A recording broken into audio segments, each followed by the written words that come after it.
Very rare, but if there's ever a computer-controlled team that comes up on your schedule, it will be a forced win with injuries on. You can either go for stats and keep all your starters in, or you can put in your backups in case of injury. Obviously, you would never trade with a computer-controlled team. More to be mentioned with trades in trade committee when we get to that. We advance daily at 10 p.m. Central Standard Time. All members are on Discord and are identified by team name and their PSN. Know your schedule. The earlier you reach out to your opponent, the better. Certainly try to make contact with them at advance. If contact can't be made the night of, certainly make contact the next morning, certainly no later than noon Central Standard Time. And when we look at who gets a forced win, yes, it's who was available most, but also who communicated best. And let's say somebody had reached out to you right away and you let a lot of time go. You don't even get back to them until noon the next day. That doesn't look good on you.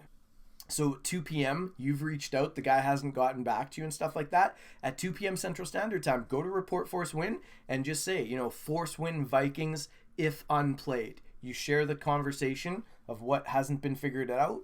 And, of course, if you're the one who deserves a force win, you say that and we look at it and we let you know, yeah, I got you. And let's say you reported a force win, but the guy hits you up an hour later and you feel like playing it, you can still play the game. But then let us know right away in game scheduling, denounce your force win and let us know what time you're playing at. Make sure when reaching out to your opponent that you do it through Discord DMs. With that being said, make sure you're as specific as possible. Talk about the exact times that you're able to play. This time Central Standard Time. That's when I'm available. And then be specific in the reply, you figure it out. The people who get burnt are those who are like, are you around tomorrow? Yeah, I'm around tomorrow. Dope. See you then. That's not a plan. Make sure to mention your time zone when setting up a game. When reporting your force win, make sure you include a screenshot of the conversation. If ever an agreed upon time is missed by your opponent by more than 15 minutes, you are entitled to a force win. Now this one's tough. If you ever disconnect, I hope you have good internet. Spend the money, have good internet. If you ever drop connection during a game, figure out what makes the most sense to both of you. Now, if you disconnect and it's early in the game, just spot the points, run it back. If it connects later in the game or the game was out of hand, maybe you guys decide to amicably just have it be a force win.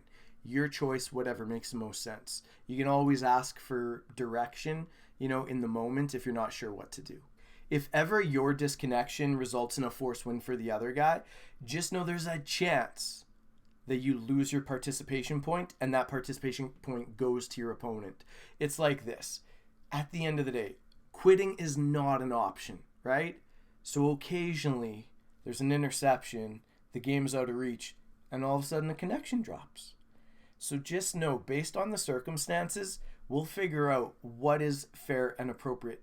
Never quit a game. Let dude have his stats. You quit a game, that's probably a reason to be removed from the league.